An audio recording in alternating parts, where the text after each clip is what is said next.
How's it guys, this is Dayvy, FPL, and welcome back to the Fantasy Premier League video here on my channel. Now in this video, I'll be taking you through the ultimate guide to the upcoming Game Week 12. So if you guys have recovered from the absolute disaster that was Game Week 11, no, like myself, I've not either. But if you're talking about Game Week 12, we'll draw attention a little bit away from Game Week 11.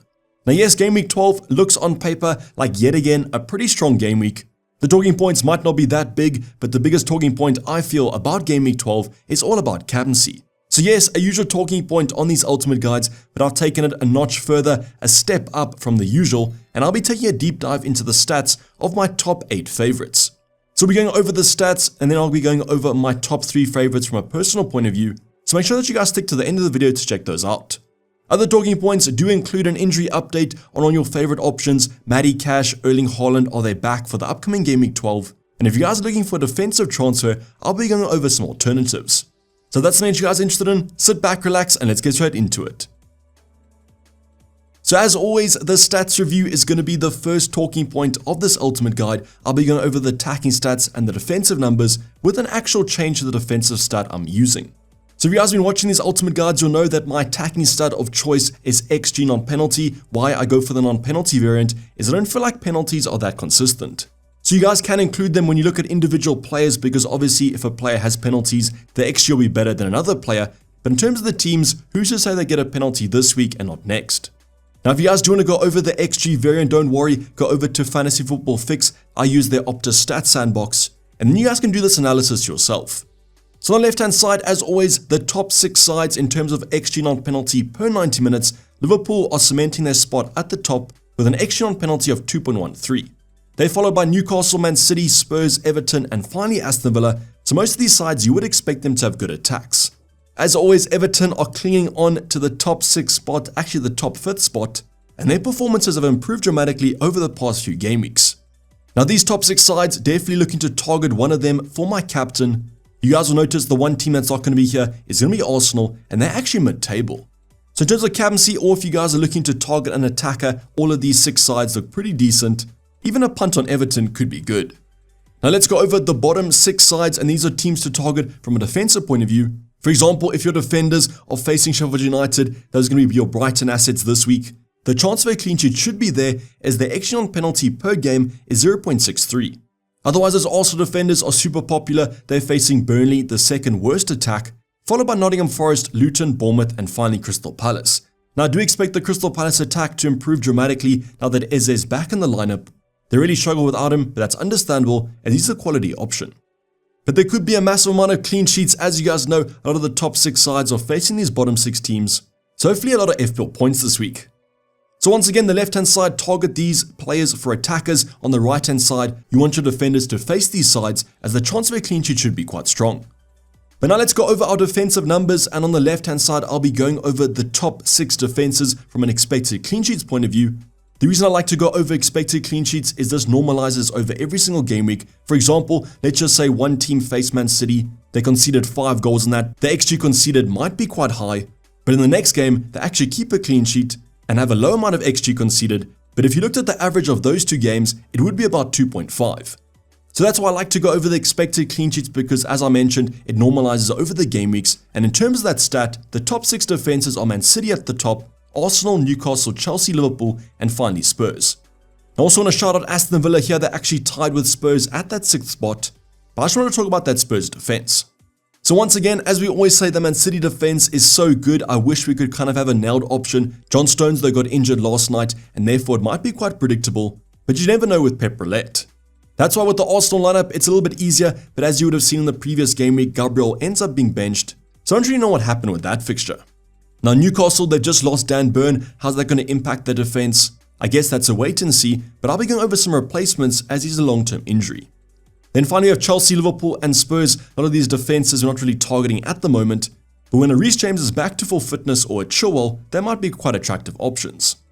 Now the one thing to note here is going to be that Chelsea side at 0.34, the 4th best defense in the Prem at the moment. So if you guys are looking to captain Erling Haaland, just keep that in the back of your mind.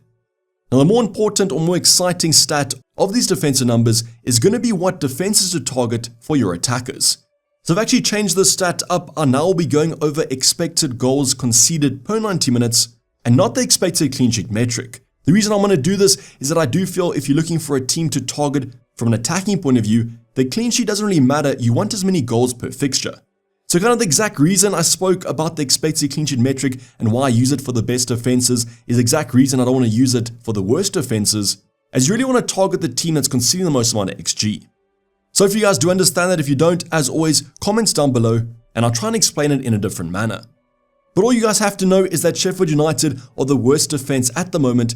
They're conceding about 2.5 XG per game, and they follow closely by Luton. We then have Bournemouth, West Ham, Wolves and Burnley finishing the top 6. So these sides definitely target them for captaincy and also for your attackers.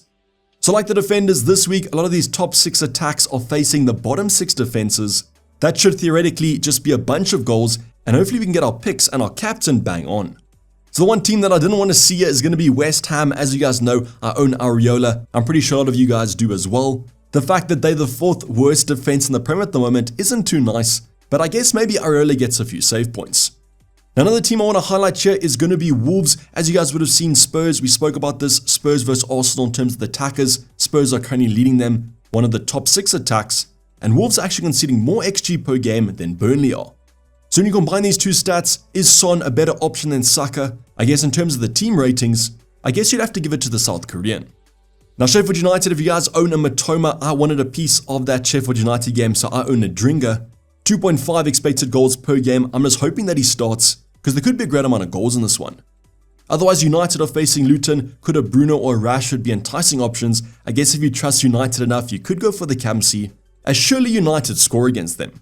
Otherwise, Newcastle facing Bournemouth. If a Callum Wilson is fit and guaranteed to start, he could be a massive option, and I might argue the best captain in this game week. Now, I've already spoken about Wolves and Burnley as well. As I mentioned, is Son better than Saka? We'll be discussing the stats a little bit later on, but give me your opinion down below. Now, you guys can kind of pause the screen right now, but I'm going to move on to the next talking point. As I always say, the stats are super integral, and hopefully you guys are using them in terms of your transfer decisions, as well as your captaincy debate. Now, if you guys do want to go over any individual stats, I know I just went over kind of the team stats right now, but you guys can go over to Fantasy Football Fix, go over to the Opta Stats Sandbox. They have most stats that your heart could desire. Now, the next talking point is just kind of a little bit of a quick update. I'm recording this on Wednesday evening, just kind of before the Champions League games. So obviously I want to have kind of the insight into what happens in those games, and then the Europa and Conference League games coming up tomorrow. But at the current moment, the transfer plan discussed 2 options in Monday's video, and that was to be Erling Haaland. If you guys saw the game yesterday, he actually started against Young Boys in the Champions League, scored 2 goals, and looked perfectly fine. So I don't really know why he was subbed at halftime in game week 11. Maybe it was just kind of Pep Guardiola trolling us, but the yellow flag has been removed from Erling Haaland. Then the other option is Matty Cash. He was in training today, so theoretically he should be fine for the weekend, but just watch out because Aston Villa do play in the Conference League coming up on Thursday. But both these 2 options should be fine, but as mentioned, just wait for those press conferences coming up on Thursday and Friday. But I just want to give you guys an update on these 2 players. Now the next talking point I'm going to be going over is going to be all about the defenders. Now I won't lie to you guys, it's a very limited pool at the current moment. Not a lot of defenders that I actually will be targeting. And the reason that you guys might be looking for a defensive replacement is because you've lost the likes of Dan Burn. He looks like he might be out for quite a long time, and therefore who can you kind of replace him with? Now you guys can look at a like-for-like switch. A Livramento or a Lewis Hall look like quite good options, but I don't exactly know who's going to start out of them, and therefore they might be in a void. Now yes, if you guys can go for Fabian Schär, can go for Lascelles, you want to go there, that's perfectly fine. Or if you have a lot of money in the bank, a Kieran Trippier is an obvious no-brainer. But in terms of Lewis Hall and Livramento, I would classify them as punts if you guys do want to go there, and I might go for a more secure option. So what are the options that you guys can consider? Well, the first one might be a Crystal Palace defender. They've been doing relatively well, actually one of the top 5 defenses in terms of clean sheets, and Gay is a personal favorite of myself. Now the reason for that is that he comes in slightly cheaper than an Anderson does. You guys can also go for the goal scorer Mitchell. Overall, that Crystal Palace defense is quite cheap and pretty decent. Now the next 2 fixtures have the potential for clean sheets. It's Everton and Luton, and then West Ham. Now in terms of the medium term and the long term, fixtures aren't that great, but because they're so cheap, you can rotate them.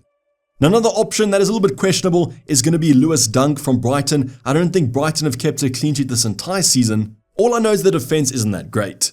But the next fixture should definitely be a clean sheet at Sheffield United at home. I think Lewis Dunk, if you want to go, they could keep a clean sheet. then it's Forest after that. Now unfortunately, like Gay, medium term, the fixtures aren't that great, and because that Brighton defense isn't that great as well, we are kind of scraping the barrel here.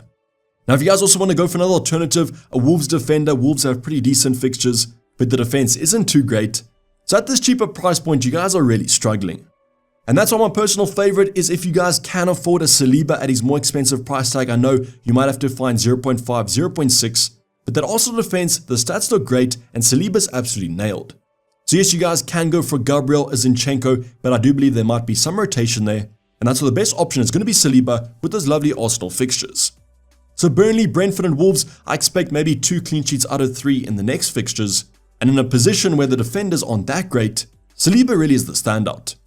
Now unfortunately, the answer at the current moment to the defender dilemma is going to be to throw money in it. If you guys can afford a Shaw, a Saliba, or even a Trippier, I'll definitely do that, but if you guys can't, I don't think the Brighton or the Crystal Palace defense is that bad. But have I missed any teams, any options? Have I missed your replacement for someone like a Dan Burn? Comment it down below. Always like to see you guys are targeting. But now let's move on to the biggest talking point of the Game Week 12 Ultimate Guide. It's going to be the Captaincy debate, and as mentioned, I'll be going over 8 of my favorites. So the 8 players I'm going to be talking about are going to be Salah, Son, Gordon, Watkins, Haaland, Matoma, Bruno and Saka. And all these players in a random order, so don't worry too much about it, and I'll be going over some stats that relate to them. So hopefully by the end of this, if you guys are a stats-based manager or even not, hopefully this might kind of help you in your decision. So in terms of Game Week 12, as mentioned, a lot of high teams are playing some low teams, and therefore the chance of points is actually pretty decent. But how do you guys decide between who's the best captaincy option? Well, hopefully I'm going to be going over some stats.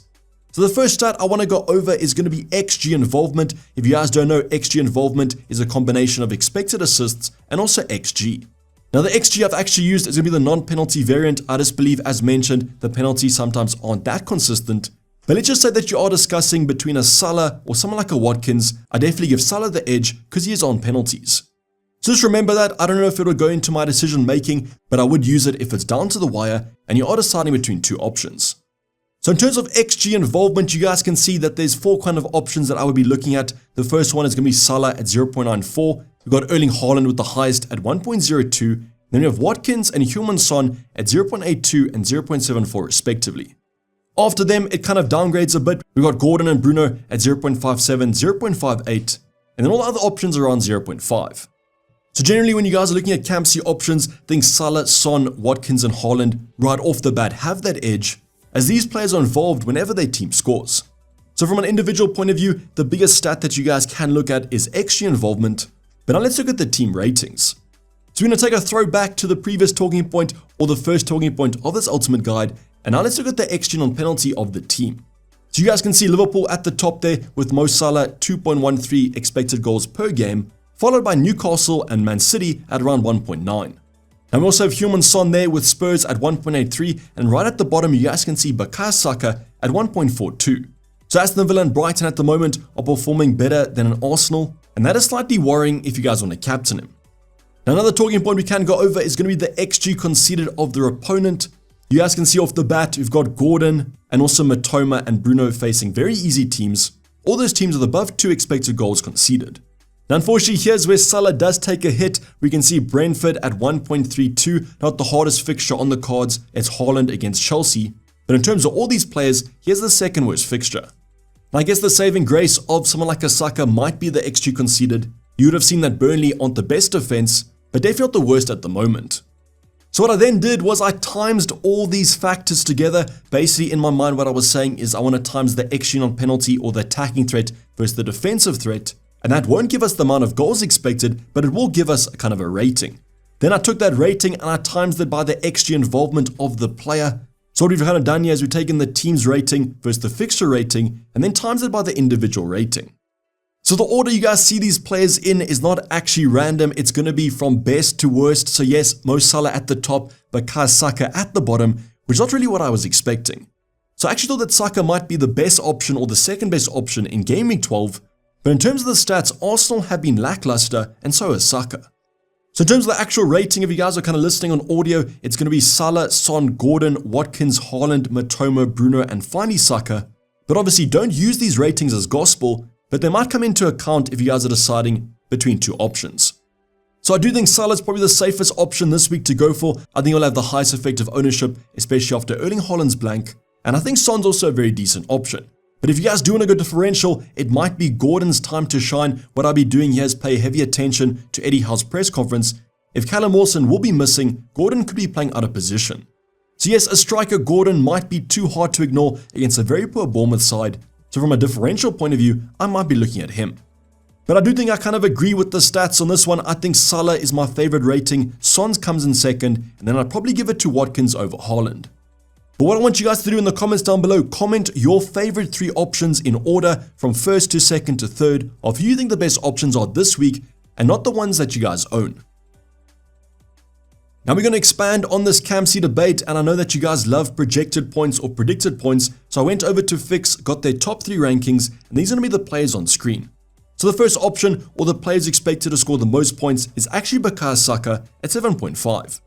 So yes, Fix might not agree with the method that I just showed you guys. They're saying that Saka is the best option going to Game Week 12, and he's followed by Salah on 6.3.